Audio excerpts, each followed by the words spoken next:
Senator, it's good to see you again. You've been a stellar patriot, talking about what is good for America, what is good for our alliance, of which you've been a champion, and you've been telling it like it is, with no fear, and just an indefatigable and courageous commitment to the truth. And I want to thank you on behalf of the people of Israel. Actually, I want to thank you on behalf of free people everywhere, because I've been receiving from around the world kudos for your courage and your clarity. So thank you. Thank you. Well, what the Trump administration has done is often equate objection and concern about what the extremist government in Israel is doing in Gaza and in the Middle East with anti-Semitism. So let me be very clear. To oppose genocide in Gaza is not anti-Semitism. To oppose U.S. taxpayers spending billions of dollars on an extremist government in Israel is not anti-Semitism. And I just want to read you a quote from what one official told reporters yesterday when it comes to Israel's participation in what has been agreed to. They say, quote, "We are not asking Israel for anything other than to implement their commitments under the 20-point plan," referring to the Gaza peace plan that the president had unveiled. They went on to say, "If they do not do that, President Trump will be very disappointed. I do not think the Israelis would want to escalate things with us right now." I think sort of an implicit acknowledgement that relations between President Trump and the Prime Minister Benjamin Netanyahu are strained at the moment over the Iran war and Israel's other provocations.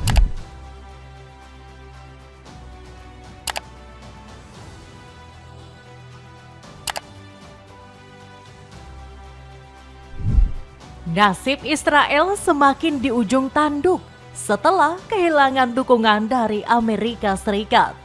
Benjamin Netanyahu terus mendapat desakan dari Donald Trump untuk segera mengakhiri penderitaan rakyat Gaza. Tidak hanya Trump, para warga hingga pejabat AS lainnya juga menyuarakan tuntutan serupa. Bahkan seorang senator AS berani menunjukkan perlawanan secara langsung dengan perilaku mengejek di hadapan Netanyahu. Sang penjahat genosida yang tidak terima langsung tak berkutik begitu dikepung negara-negara besar. Sebut saja seperti Prancis dan Cina yang memegang hak veto PBB dan semakin menunjukkan dukungannya kepada Palestina. Bahkan Iran juga kembali mengeluarkan ancaman untuk menyerang Israel jika berani bertindak macam-macam. Akankah tekanan satu dunia berhasil menghentikan kejahatan Zionis? Cetak Gol coba merangkum perpecahan Israel dan Amerika Serikat yang semakin parah sebagai berikut. Perpecahan AS Israel kembali pecah, Senator AS permalukan Netanyahu. Kabar retaknya hubungan Israel dan Amerika Serikat semakin merebak setelah beredar sebuah video mencengangkan. Ironisnya hal itu justru berawal dari pertemuan kedua negara. Adalah Senator AS John Fetterman yang bersua dengan Perdana Menteri Benjamin Netanyahu. Secara konteks pertemuan, semua memang terlihat baik-baik saja tanpa ada yang salah. Fetterman menyampaikan dukungannya kepada Israel hingga menyebut keberadaan negeri Zionis sebagai sebuah keajaiban. Namun lain di bibir, lain pula di hati. Meskipun berkata demikian, Fetterman sama sekali tidak menunjukkan hal tersebut dari gesturnya. Dalam pertemuan sakral kedua negara, pria 56 tahun itu justru terlihat seperti mengejek Netanyahu. Fetterman cuma datang dengan balutan hoodie dan celana pendek, seolah-olah ia menganggap pertemuan dengan Netanyahu tidak lebih dari acara nongkrong bareng teman di warkop. Well, Mr. Prime Minister, it was a supreme honor of my time here in the Senate to proud and stand with and for the vision and what Israel is, the miracle that Israel is. I've had the I've had the privilege of visiting a couple times, and when you witness it and you can just realize what a miracle it is. Tidak cukup sampai di situ. Fetterman juga terlihat mengacuhkan Netanyahu. Selama pertemuan, ia justru lebih asyik menatap layar ponselnya ketimbang melakukan kontak mata dengan Bibi. Sampai-sampai Netanyahu pun ikut kebingungan dan cuma bisa celingak-celinguk dengan tingkah laku Fetterman. Alhasil banyak netizen berspekulasi bahwa Fetterman hanya mendukung Israel lewat pernyataannya. Sementara dari gestur dan gerak-geriknya, Senator AS itu berupaya menegaskan penolakannya kepada Israel. Penolakan seperti ini bukanlah yang pertama kali ditunjukkan oleh para pejabat AS. Salah satunya dilakukan oleh senator senior Paman Sam, yaitu Bernie Sanders. Dalam pernyataannya, Sanders mengajak publik untuk menentang genosida Zionis di Gaza, Palestina. Politisi 84 tahun itu juga tidak terima dengan kelakuan pemerintah Donald Trump. Gedung Putih dinilai telah lalai karena mengikuti semua kehendak Zionis untuk menyakiti nyawa manusia tak berdosa. Beruntungnya rakyat Paman Sam kini tak lagi terpenjara dalam paham lama. Banyak dari mereka yang sudah sadar bahwa Israel adalah penyebab segala kekacauan di dunia. Tak ayal jika banyak warga AS yang berempati dengan negara-negara seperti Palestina dan Iran yang selalu menjadi target kerusuhan Israel. Mereka juga tak ragu untuk membakar habis bendera Israel sebagai bentuk protes. Contohnya seperti yang ditunjukkan para demonstran di daerah Williamsburg, New York. Meski datang dari kelompok Yahudi, mereka sama sekali tidak sudi diafiliasikan dengan negeri Zionis. Bahkan mereka justru terlihat bersorak-sorai ketika bendera penjahat genosida itu terlahap kobaran api. Tidak hanya itu, gebrakan serupa juga sempat dilakukan oleh seorang tentara AS. Pada tahun 2024 lalu, ia membakar diri sendiri di depan gedung kantor konsulat Israel di Washington DC. Prajurit itu bahkan sempat berteriak bahwa dirinya tidak akan mendukung genosida. Puncak dari perlawanan warga Paman Sam akhirnya benar-benar terlihat tatkala Benjamin Netanyahu berkunjung ke Washington. Begitu sampai hotel, ia sudah dikepung puluhan hingga ratusan orang yang berbondong-bondong untuk mengusirnya. Mereka juga meneriaki Netanyahu sebagai penjahat genosida sembari menuntutnya agar dijebloskan ke penjara. There's no man in genocide!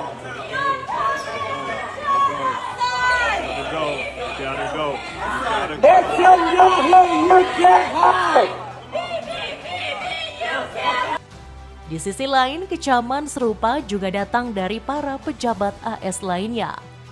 Sebut saja seperti Wendy Sherman yang pernah terlibat dalam kebijakan Israel. Terutama ketika AS dan Iran berunding soal nuklir di tahun 2015, ketika dirinya menjadi kepala negosiator. Kini Sherman begitu tegas mengkritik rezim Netanyahu yang menurutnya jelas melakukan kejahatan genosida.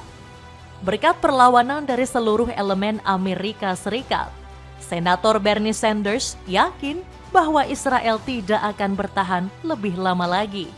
Kabar baiknya adalah rakyat mulai menyadarinya. Semakin banyak warga yang menuntut agar kita menghentikan seluruh bantuan militer kepada Israel. Kita juga dituntut menggunakan pengaruh besar yang kita miliki untuk mengakhiri penderitaan Palestina, ujar Sanders. Pembalasan Netanyahu enggan tunduk dengan perintah Donald Trump. Situasi antara kedua negara ini makin berada di titik didih setelah Israel melakukan balasan. Negeri Zionis secara terang-terangan sudah merusak rencana yang dicanangkan Donald Trump. Presiden Amerika Serikat ini diketahui sudah mencapai kesepakatan dengan Hamas. Pasukan pembela Palestina diklaim akan dilucuti senjatanya dan mundur dari garis depan Gaza. Hari ini, Dewan Perdamaian mencapai kesepakatan bersejarah untuk pelucutan senjata lengkap Hamas dan semua kelompok bersenjata lainnya di Gaza. Ini adalah langkah bersejarah menuju perdamaian dan keamanan yang langgeng, tulis Trump di Truth Social seperti dikutip AFP.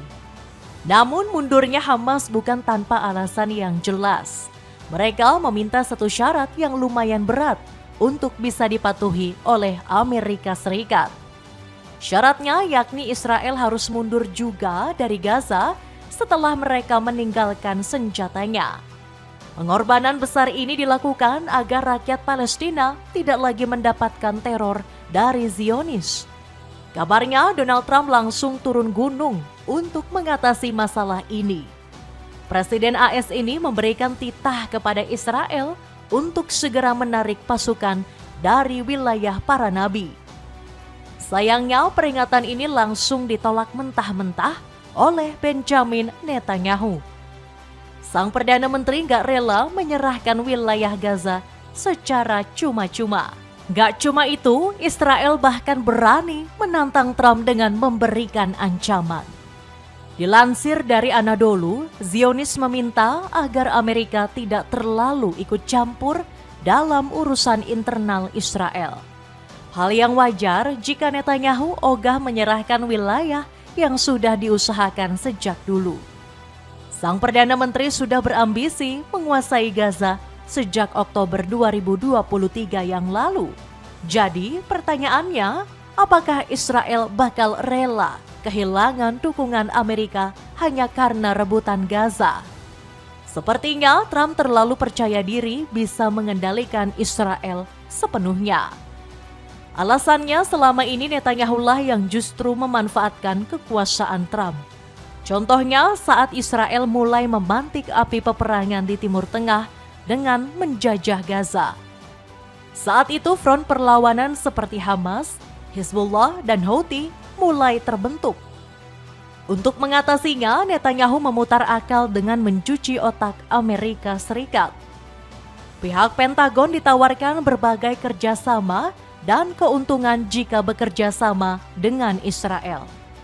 Akhirnya, kedua negara membentuk aliansi yang kuat hingga membombardir kawasan Teluk dengan konflik. Zionis yang berkali-kali diserang bisa selamat berkat pertolongan yang didapatkan dari AS. Trump terlalu berharap Israel bisa membalas kebaikan tersebut dengan menjadi penurut.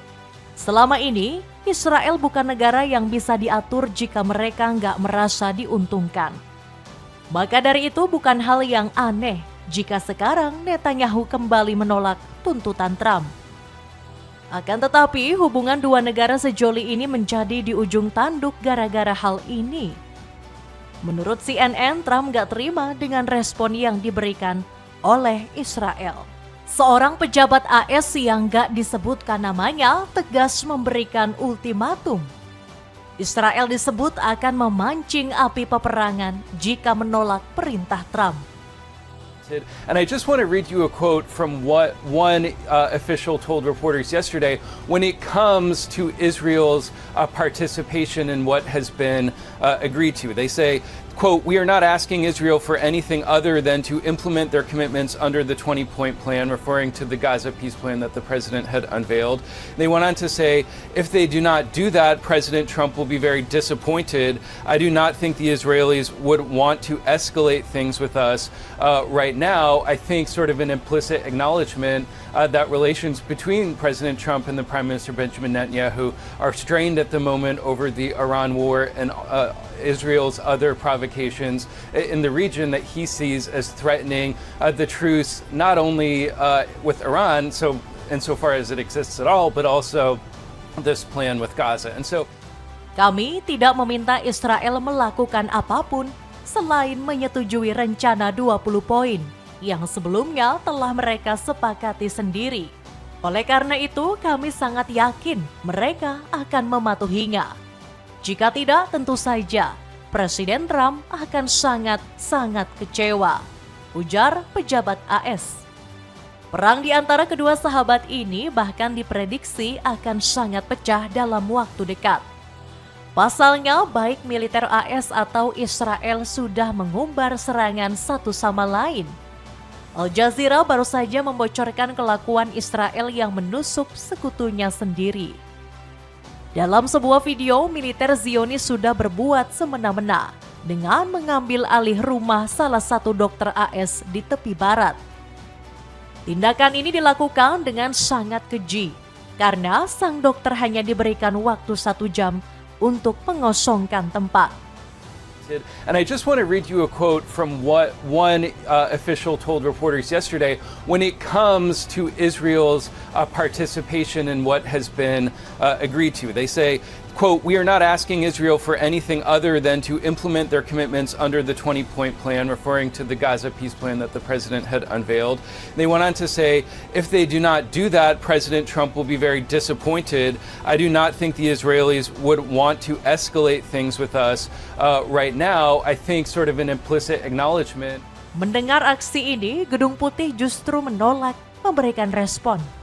Ini merupakan bukti kalau Amerika sudah terlalu sayang untuk memberikan hukuman ke Israel. Sementara terus-terusan dibela, Zionis justru membalasnya dengan perbuatan kejam. Ini merupakan tanda-tanda kalau pemerintah Amerika Serikat sedang tidak baik-baik saja. Mereka nggak tega untuk memberikan tegas kepada pemerintah Zionis. Padahal tindakan yang dilakukan oleh Israel sudah terang-terangan menyakiti negara sendiri. Scott Ritter selaku veteran AS sangat marah dengan apa yang terjadi dengan negaranya. Dirinya bahkan terang-terangan meminta agar warga Paman Sam untuk nggak masuk ke militer. Menurutnya, aparat negara saat ini sedang tidak sehat dan sudah disetir habis-habisan oleh Zionis. Nobody should join the U.S. military today. Nobody. Because we're no longer a country worthy of defending, and we're not a country that honors your sacrifice. If you're wearing the uniform today, wait for your enlistment to end and get the hell out. If you have your commission, when your commission obligation finishes, leave. And one of the reasons I'm saying this is what the legislation is being considered right now in the Congress that basically merges the United States military with the Israeli military. United States intelligence with it. We have become greater Israel. And I will never, ever, ever support an American wearing the uniform of anything that's other than 100% defense of the United States of America. America no longer functions as a constitutional republic, which means that the Constitution you take an oath to uphold and defend is meaningless because it doesn't have any value. So I would never encourage anybody to join the United States military today as it's currently constructed, and I wouldn't until which time we change the nature of our government, the attitude of our government, till the Constitution is a document protected by the American people. You can't take an oath, because remember, when you join the military, you take an oath to the Constitution. When the Constitution has no meaning, that means your oath has no meaning. And now we're seeing that played out right now with the disgraceful conduct towards these. Sepatu sneakers dari Kenki, sepatu yang sangat nyaman digunakan dengan penampilan yang mewah. Cek linknya di bawah ini. Semua negara desak Israel berikan kemerdekaan Palestina. Tindakan yang dilakukan oleh Israel nggak hanya mengundang kemarahan dari warga Amerika Serikat. Hampir semua koalisi di muka bumi mendesak agar Israel memberikan kemerdekaan untuk Palestina. Tindakan yang dilakukan oleh Zionis sudah terlalu di luar akal manusia normal. Mereka terus melancarkan serangan tanpa memperdulikan asas kemanusiaan. Situasi jadi makin parah setelah Israel baru saja melancarkan serangan terbaru. Dikutip dari Al Jazeera, militer Israel melancarkan serangan di beberapa titik pada hari Kamis tanggal 30 Juli. Sekitar 6 warga nggak bersalah kembali meregang nyawa akibat serangan ini.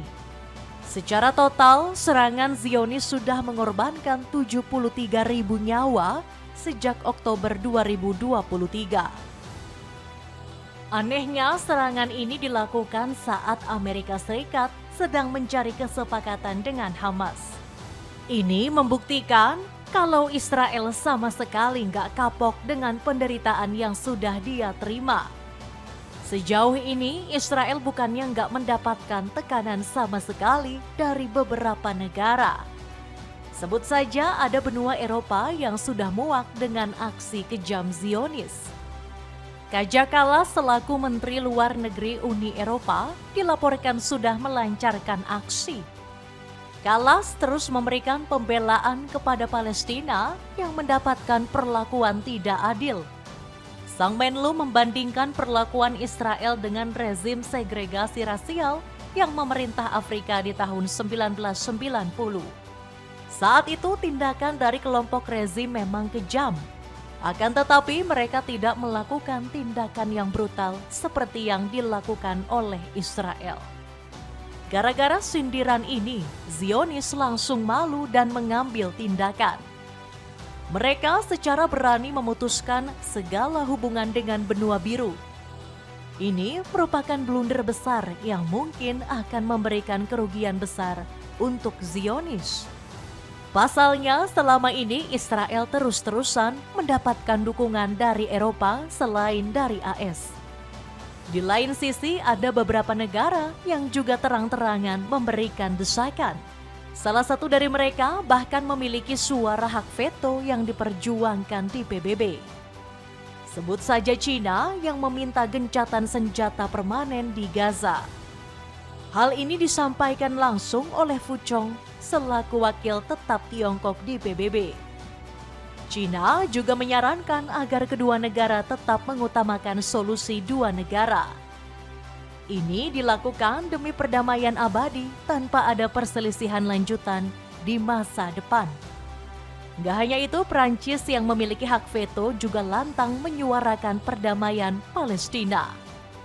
Negeri mode sendiri sudah mengakui berdirinya Palestina sejak 2025 yang lalu. Emmanuel Macron selaku presiden mendesak keras agar Israel segera membebaskan penderitaan warga para nabi. Segala penderitaan rakyat harus dihentikan. Apapun alasan yang dimiliki, kami tidak akan menerima. Semua yang dilakukan IDF sudah bukan lagi tindakan yang bisa diterima, kata sang presiden. Jika desakan dari Eropa belum cukup, maka Israel harus mewaspadai Iran. Negeri Persia juga menjadi negara yang paling vokal mengecam kejahatan Israel di Lebanon dan Gaza. Mereka siap mempertaruhkan segalanya demi membela dua negara sahabatnya tersebut. Israel harus mengantisipasi respon yang keras jika terus melakukan kejahatan dan pembantaian terhadap rakyat Lebanon yang tertindas. Demikian bunyi pernyataan tersebut seperti dikutip Al Jazeera. Di cuaca hujan seperti ini memang paling cocok pakai jaket anti air. Produk ini turun harga, buruan cek linknya. Itulah ulasan perpecahan Israel AS kembali pecah dan Benjamin Netanyahu menolak tunduk ke Donald Trump. Bagaimanakah pendapatmu? Apakah Zionis masih kuat menghadapi semua musuh setelah ditinggalkan Amerika Serikat? Coba tulis pendapatmu di kolom komentar di bawah ini.